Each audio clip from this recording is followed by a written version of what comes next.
Good morning, Krakow. Dzień dobry, Kraków. Very good. I'm going to start today before my talk with a couple quick questions. They're easy. Don't worry. First question, how many people here today have a boss? Some sort of, jakiś szefa? Okay, so almost everyone. You did very well. Second question, how many of you would help your boss out if he was in trouble? Oh, it's not too bad. About 50%. Now, how many of you would help your boss out if it meant that you'll be fired? About 10%. Okay. So I think I should begin by explaining my rather unusual title, Keeper of the Faith. To me, keep the faith means the pursuit of a worthy goal. It means trying to accomplish something that's very difficult and never giving up. I gave myself that title less than 2 years ago when I had a severe crisis in my life, when something terrifying happened to me, something that transformed my life. I learned during my crisis about the incredible power of fear. I learned that fear can eat you up inside and stop you in your tracks. But I also learned that you can conquer fear with love and faith. Today, my personal mantra is keep the faith. A couple weeks ago, I was having breakfast with my kids, and I said, guys, I'm going to have this big talk. And my son Jake said, great, Dad, what are you going to talk about? And I said, transformation. And my 7-year-old Sophie's face went blank. And she said, Dad, what's transformation? And I said, well, transformation is when something really big happens in your life. And she said, you mean like when I went from preschool to kindergarten? And I said, yes. So Sophie gets transformation. Now, I haven't used the word transformation much in the last couple of years. But when I moved to Poland in 1991, transformation was on everyone's lips. Poland was the poster child of economic transformation, the first country in the world that threw off the shackles of communism and built a free market democracy. Now, I think there are two types of transformation. One is internal or organic. You bring about a change yourself. I'm going to lose weight and get in shape. I'm going to move to a new country and start my life over again. I'm going to quit my job on Monday and start a new business. This is an internal transformation. But there are external transformations, transformations that happen to you. You have no choice.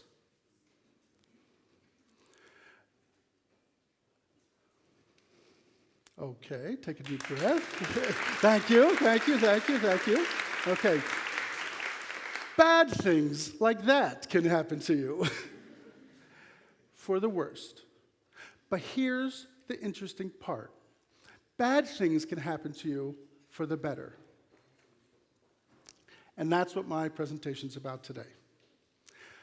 So, my story is about 3 transformations that happened to me while I was living in Poland that transformed my life. My story begins in the United States, where I was born. In my 20s, I had a good job, things were going well, living in New York City, life was good. On the other side of the world, here, a revolution was taking place. The fall of the Berlin Wall, Lech Wałęsa and Solidarność bringing down communism. It was an exciting place in the world.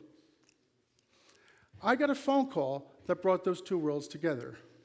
John, how would you like to move to Poland and work as a volunteer for 1 year? My clicker's working. I'm still on my first slide.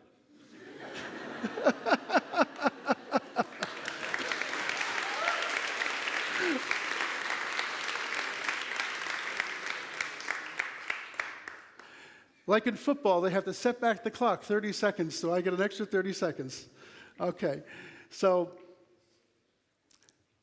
move to Poland, this strange country with this impossible language on the other side of the world. A place where there were food shortages. A place where the Soviet army and the KGB were still mucking about when I came.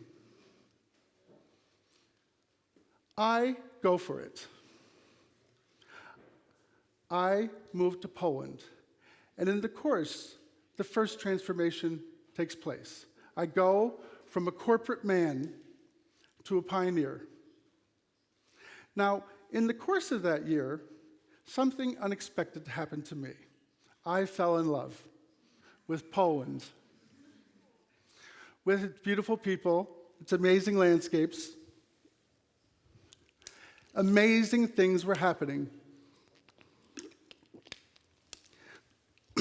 There was opportunity literally on every corner. Fast forward to 1992. It's time to go home. My year is over. And in the iconic words of The Clash, I face a decision. Should I stay or should I go? That was me, a young man in my 20s, in 1992. Just imagine. I make a decision to stay.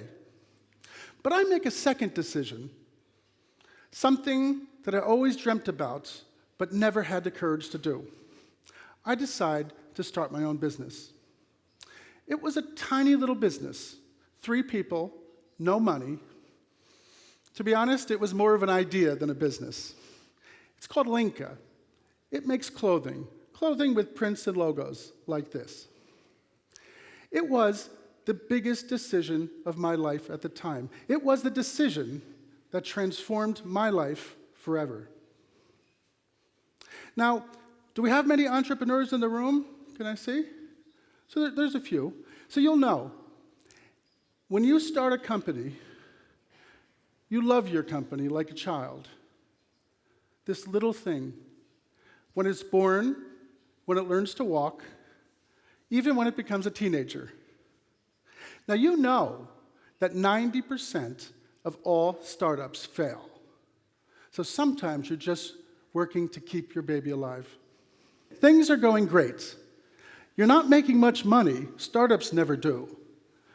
You're traveling third-class rail and sleeping on your brother's sofa while your business school friends are traveling first class and staying at the Ritz. But you're not even jealous because you're passionate about what you're doing. Finally, the business takes off. You're winning big clients. Exports are booming. You, together with Nike, produce the 2012 Polish national football team uniforms. Polska czerwone. After 10 years, you finally pay yourself a decent salary. You experience ups and downs, but in the end, you've built a good company. The second transformation is complete. You are a successful entrepreneur. Wait.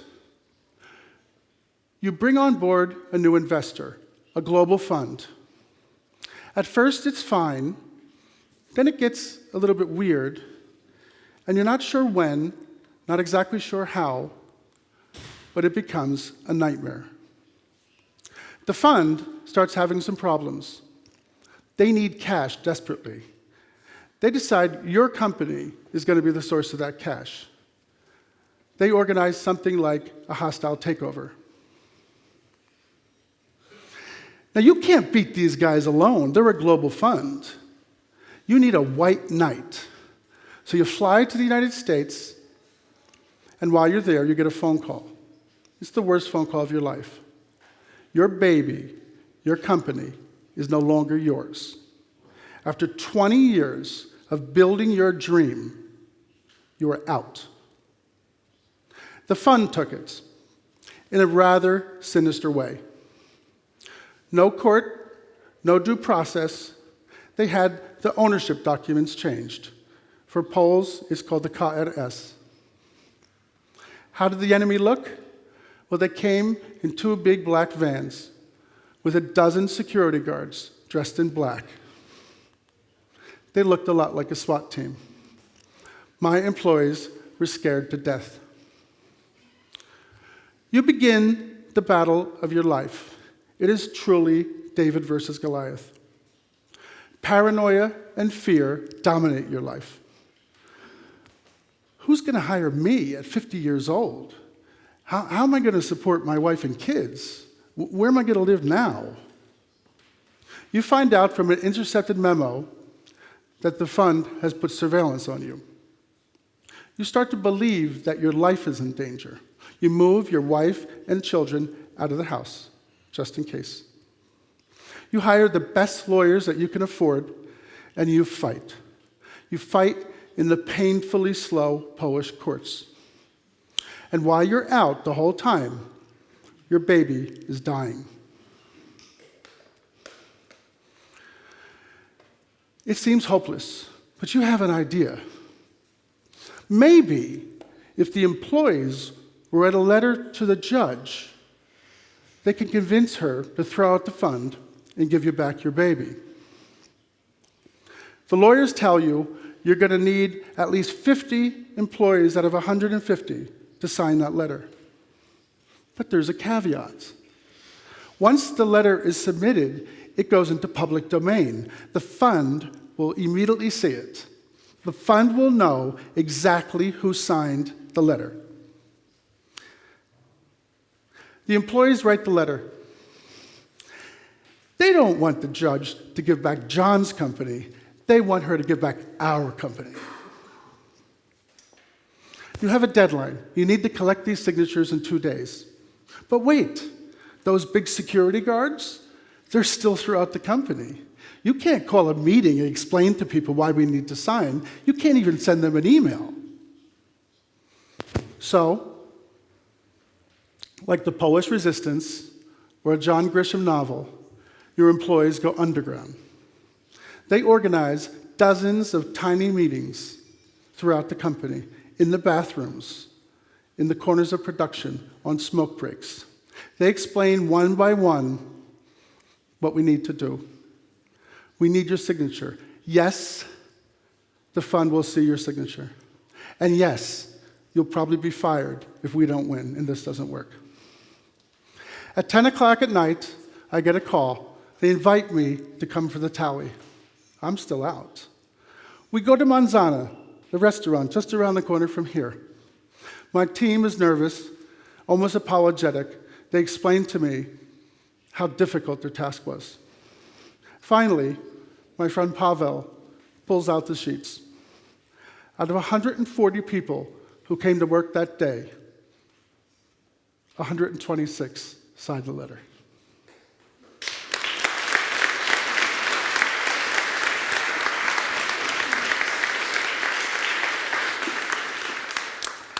Thank you. 90% of my team signed this letter to help me win back my company. A couple weeks later, the judge threw out the fund and gave me back my baby. Just imagine.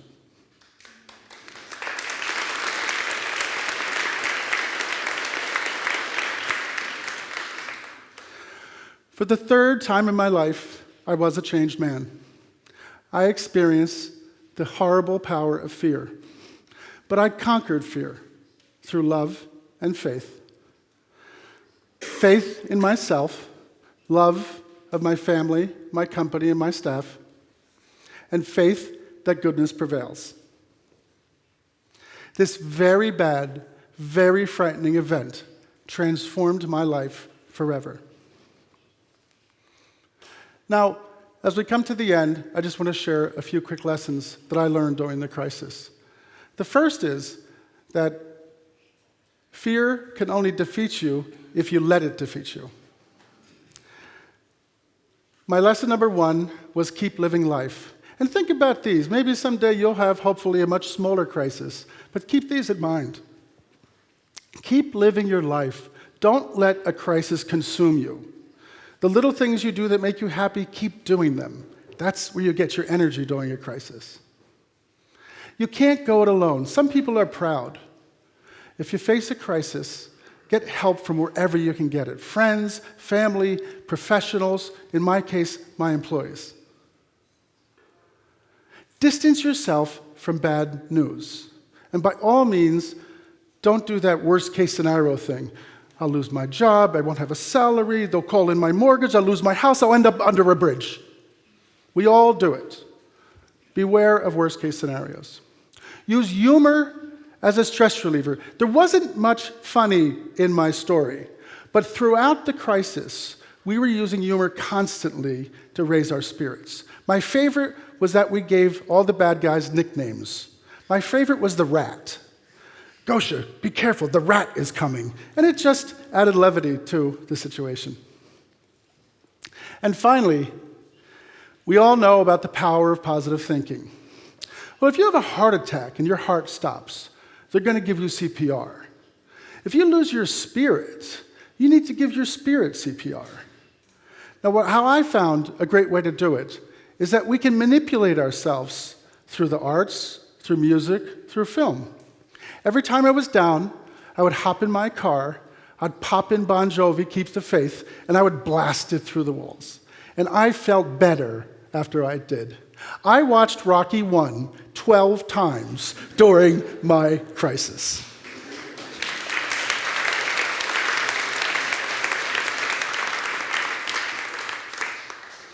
Now, I used to think there were some lucky people in the world, people who live a charmed life. Now I know better.